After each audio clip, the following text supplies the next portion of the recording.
Paul-Adrien Maurice Dirac,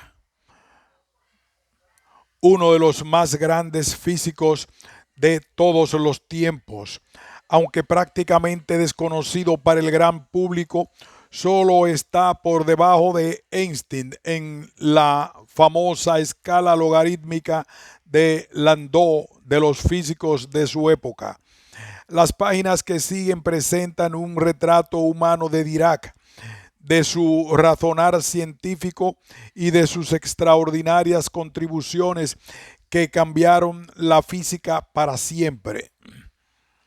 Los primeros años, Dirac fue el segundo de tres hermanos. Su padre, el suizo Charles A. L. Dirac, era profesor de francés en Bristol, donde conoció a su esposa Florence. Él y sus hijos adquirieron la nacionalidad británica en 1919. Charles Dirac se preocupó de la formación académica de Paul, pero su trato era dictatorial. Por ejemplo, como en la mesa solo permitía hablar francés, solo Paul cenaba con él mientras su madre y hermanos lo hacían en la cocina. En palabras de Dirac, como no podía expresarme bien en francés, prefería permanecer en silencio a hablar inglés. Así que en esa época me volví muy retraído. Con el tiempo su precisa y lacónica forma de hablar acabaría siendo legendaria. Sí, no, no, no lo sé, era todo lo que un extraño podía esperar de él, como pude comprobar en el Einstein Centennial Symposium de Jerusalén en 1979, la única ocasión en que vi a Dirac. Por lo demás, se atenía a una regla de oro que aprendió en el colegio: no empezar una frase sin saber cómo terminarla. Los tres hermanos crecieron en un ambiente muy estricto dentro de un matrimonio gris y mal avenido. Dirac tampoco se llevaba bien con su hermano mayor Félix, igualmente sometido a la tiranía paterna e incómodo ante la brillantez de Paul. Todo ello terminó en que tuvieran una infancia poco feliz. Félix se suicidó en 1925 con 24 años, cuando Paul iniciaba sus grandes contribuciones a la física cuántica. Es posible que Dirac culpara parcialmente a su padre de ese hecho. No obstante, Graham Farmelo, en su magnífica biografía de Dirac, menciona cómo se asombró ante el dolor de sus padres, que quedaron terriblemente afectados. Nunca pensé que los padres se preocupaban de sus hijos, pero entonces lo supe. Tras la muerte de Félix, Dirac interrumpió definitivamente las relaciones con su padre, ya difíciles, y se retrajo aún más cuando éste murió en 1935. Dirac llegó a decir que se sintió mucho más libre y que no le debía absolutamente nada. A los 12 años ingresó a la escuela secundaria que formaba parte del Marchand Ventures School de Bristol, donde su padre era director del Departamento de Lenguas Modernas. Dirac diría de ella que era excelente para estudiar ciencias e idiomas modernos, sin latín ni griego. Su excepcional capacidad para las matemáticas se hizo patente enseguida, pero Dirac creía que la única salida de un matemático era la enseñanza, que no le atraía. Así pues, en 1918, con 16 años, comenzó a estudiar ingeniería en la Universidad de Bristol, formación que siempre apreció para convivir con aproximaciones. Tras graduarse, First Class Honors en 1921, obtuvo una beca de 70 libras por año para el St. John's College de la Universidad de Cambridge. Como esta resultó insuficiente, optó por estudiar matemáticas durante 2 años en la Universidad de Bristol con matrícula gratuita, graduándose en 1923. También First Class Honors. Allí le dio clases Peter Fraser, quien influyó en Dirac. Fraser nunca publicó nada, pero era un profesor excelente, capaz de suscitar entusiasmo por las ideas básicas de las matemáticas. El matemático escocés William V. D. Hodge, que había estado en la Universidad de Bristol antes de trasladarse a Cambridge, también tenía a Fraser en alta estima. Hodge fue fellow de St. John's, donde coincidió con Dirac muchos años. Mecánica cuántica y QED. Tras conseguir una beca adicional de investigación, Dirac pudo trasladarse al St. John's en 1923, iniciando su brillantísima carrera científica en Cambridge con Ralph H. Fowler del Trinity College como director de tesis. Cambridge era una constelación de físicos establecidos como J. Larmor, J. J. Thomson, E. Rutherford, A. S. Eddington o J. H. James, y de futuras estrellas como J. Chadwick, P. M. S. Blanket, E. A. Mann, P. K. Kapitsa, D. R. Hartree o el propio Fowler. Dirac deseaba trabajar en relatividad, su pasión, como contaría después en Cambridge. Estudié el libro clásico de Eddington, The Mathematical Theory of Relativity, 1923, que encontré difícil al principio, aunque acabé dominándolo. De hecho, la única vez que lloró en su vida fue cuando murió Einstein, no por fallecimientos familiares próximos, pero Fowler, excelente físico teórico, lo encaminó hacia la física cuántica. En Cambridge, Dirac era miembro del club fundado en 1922 por el físico experimental ruso Peter Kapitsa, también formado inicialmente como ingeniero eléctrico, que se reunía en su college, el Trinity, después de cenar. También pertenecía al club BB de física matemática. Kapitsa y Blanket eran dos de los Rutherford Boys, personajes muy distintos con quienes Dirac hizo amistad igualmente. Kapitsa adoraba a Rutherford, que le había admitido en 1921 en el ilustre laboratorio Cavendish.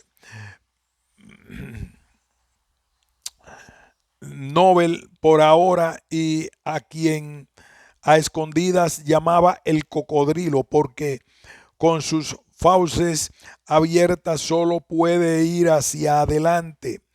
Rutherford construyó para Kapitsa el laboratorio Mond dentro del complejo de Cavendish. En su entrada está el huecorrelieve del cocodrilo que Kapitsa hizo tallar. Kapitsa tenía manifiestas inclinaciones por el bolchevismo, lo que influyó en las simpatías de Dirac por la Unión Soviética, aunque pragmático políticamente, nunca fue un activista y con el paso del tiempo perdió el idealismo juvenil. Dirac siempre fue amigo de sus amigos.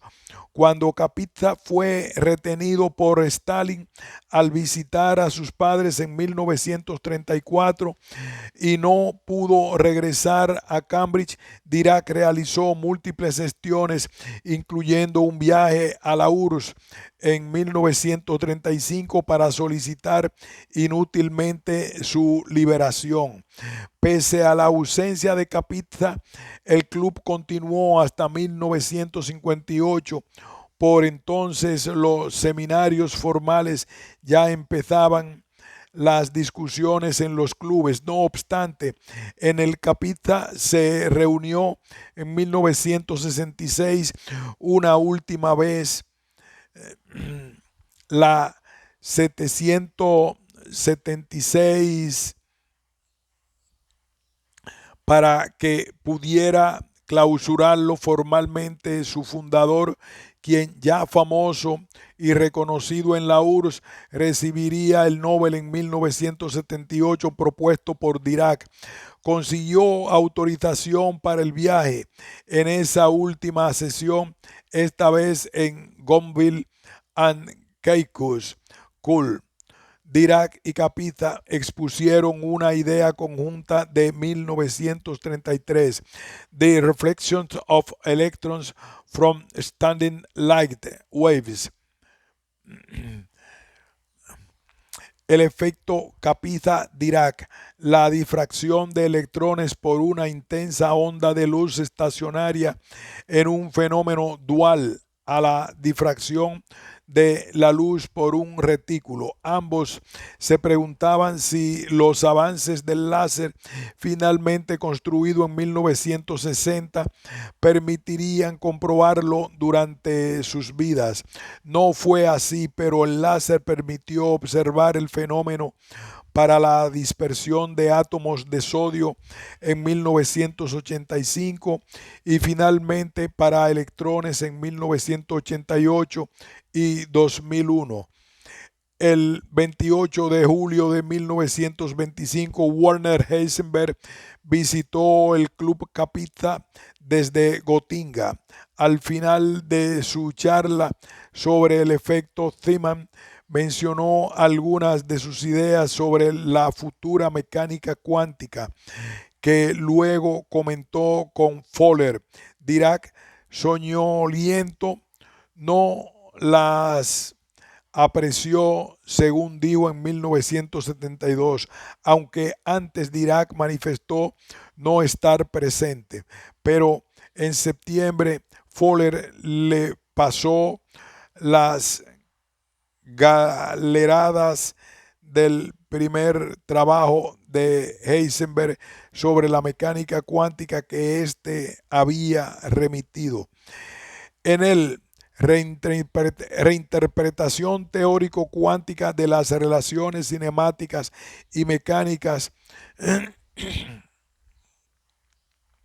Heisenberg trataba de basar exclusivamente la mecánica cuántica en relaciones entre magnitudes que en principio son observables, mostrando ya su visión positivista de la física.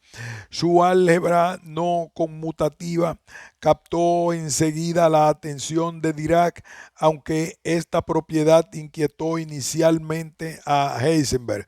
Dirac, en uno de sus solitarios paseos dominicales para clarificar sus ideas y descansar del intenso esfuerzo intelectual de la semana, se dio cuenta en octubre de que el aspecto fundamental de la nueva mecánica de Heisenberg, el álgebra no conmutativa de las variables dinámicas, guardaba un gran parecido con los paréntesis de Poisson de la formulación de la mecánica del irlandés William Hamilton.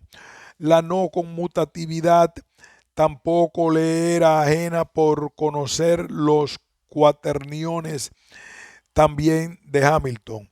Dirac, ansioso, no encontró al regresar notas sobre la mecánica hamiltoniana y las bibliotecas entonces cerraban los domingos, pero el lunes pudo confirmar en el enciclopédico Treatise of Analytical Dynamics de Whittaker que la analogía era correcta. El resultado fue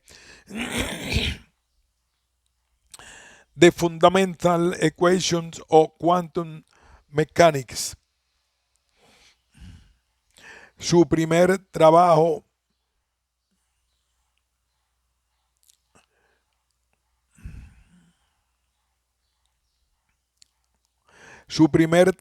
sobre la mecánica cuántica. En él, como en el dedicado al átomo de hidrógeno, 2 meses después, Quantum Mechanics and Preliminary Investigation of the Hydrogen Atom, menciona a Fowler en los agradecimientos. En The Fundamental, Dirac formula la primera teoría matemática general de la mecánica cuántica en correspondencia con la mecánica clásica hamiltoniana. Introducimos la hipótesis fundamental de que la diferencia entre los productos de Heisenberg de dos magnitudes cuánticas es igual al IH sobre 2pi veces la expresión de su X, Y. Por medio de esa analogía, toda la teoría de la dinámica clásica, en la medida en la que puede expresarse en términos del paréntesis de Poisson, puede trasladarse inmediatamente a la teoría cuántica.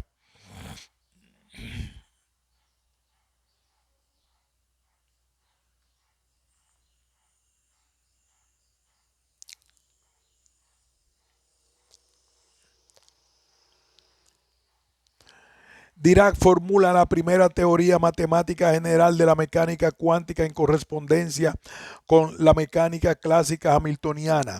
Introducimos la hipótesis fundamental de que la diferencia entre los productos de Heisenberg de dos magnitudes cuánticas es igual a IH sobre 2pi veces la expresión de su paréntesis de Poisson. En símbolos XY guión y YX igual a IH sobre 2pi. Hoy escribimos X, Y para el paréntesis de Poisson. Por medio de esa analogía, toda la teoría de la dinámica clásica, en la medida en que puede expresarse en términos de paréntesis de Poisson, puede trasladarse inmediatamente a la teoría cuántica, Relativity Quantum Mechanics with Application Compton Scattering.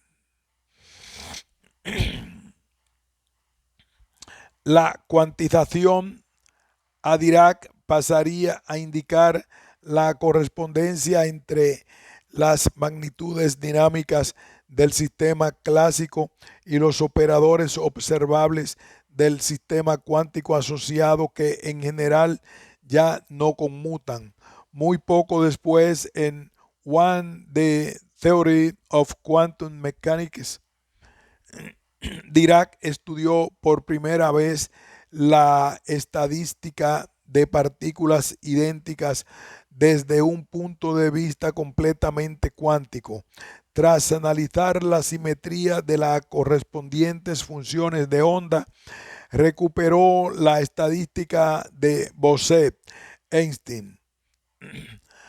para el gas ideal y obtuvo, tras Fermi, la llamada estadística de Fermi-Dirac, incorporando el principio de exclusión de Wolfgang Pauli.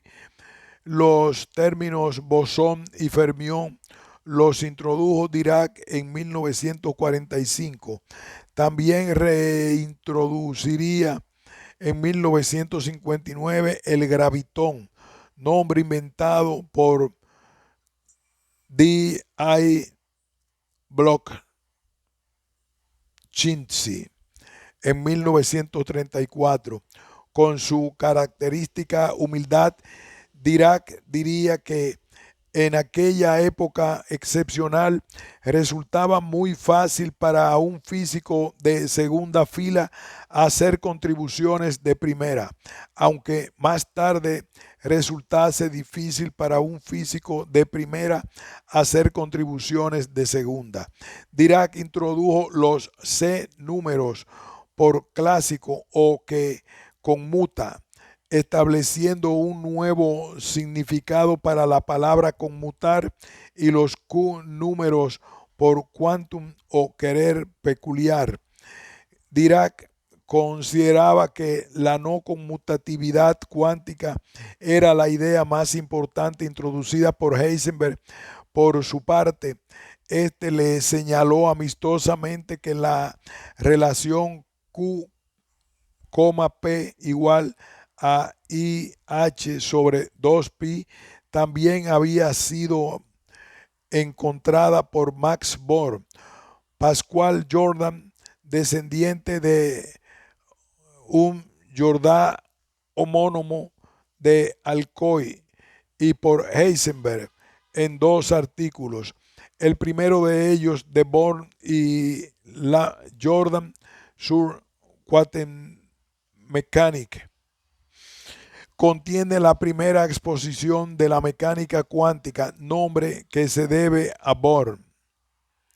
En el segundo, muy detallado, ya participa Heisenberg. No obstante, la relación entre la mecánica hamiltoniana y su paréntesis de Poisson con la mecánica cuántica pertenece exclusivamente a Dirac. El propio Heisenberg le escribió: no cabe duda de que todos tus resultados son correctos. La conexión de las condiciones cuánticas con el paréntesis de Poisson van muy más allá de los nuestros. Dirac y Heisenberg mantuvieron correspondencia, viajaron juntos y fueron amigos toda su vida. Dirac obtuvo su PhD en junio de 1926. Su tesis Quantum Mechanics fue la primera del mundo sobre la mecánica cuántica. Para entonces tenía 11 trabajos y 23 años. Paralelamente, influenciado por Louis Broglie, Erwin Schrödinger habían introducido en 1926 su ecuación de ondas en la mecánica ondulatoria en cuantización como un problema de valores propios. Quaesium-Hals en Problem and der Physics, y artículos posteriores. La presentación de Schrödinger parecía completamente distinta de la versión matricial de Heisenberg, en la que no aparece la función de onda. Dirac, inicialmente poco favorable a la mecánica ondulatoria de Schrödinger, estableció pronto la equivalencia entre ambas formulaciones en The Physical Interpretation of the Quantum Dynamics, donde desarrolló la teoría de transformaciones canónicas en la mecánica cuántica. En el nuevo esquema, la distinción entre las imágenes de Heisenberg y Schrödinger desaparece, aunque más tarde diría allí en Quantum Electrodynamics Without Dit, La imagen de Heisenberg es buena y la de Schrödinger es mala, y ambas son equivalentes, como los físicos suponen generalmente. Según Dirac, este trabajo de 1927, su amada decía, fue el que más le satisfizo en su vida, pero además de esa unificadora clarificación, contiene una joya matemática, la famosa función eh, sigma X y sus derivadas tal como se usaron hoy. Por supuesto, describe Dirac, sigma X no es estrictamente una verdadera función de X, aunque puede usarse como tal para casi todos los propósitos de la mecánica cuántica sin obtener resultados incorrectos. Con su función sigma, Dirac inicia en Passant una nueva rama de las matemáticas, la teoría de distribuciones, por la que el matemático Lawrence Schwartz, pionero en su estudio, recibió la medalla Fields en 1950. Ambos coincidieron en una conferencia matemática en Vancouver, Canadá, en 1949. Ese mismo 1927, Dirac publicó otro trabajo fundamental en una visita al Instituto de Niels Bohr en Copenhague, en el primero de los numerosos viajes de Dirac tras doctorarse. Esta Gotinga y Cambridge fueron las ciudades clave para la mecánica cuántica, The Quantum Theory of Absorption of Radiation. Abre una nueva área de la física, la teoría cuántica. La teoría cuántica de campos, QFT, iniciada con la QED, Quantum Electrodynamics o electrodinámica cuántica. En ese trabajo se introduce el campo cuántico, las variables dinámicas que satisfacen la ecuación de Maxwell ya no son funciones, sino operadores. Aquí hacemos una pausa y continuaremos con los valores correctos de los coeficientes A y B de Einstein.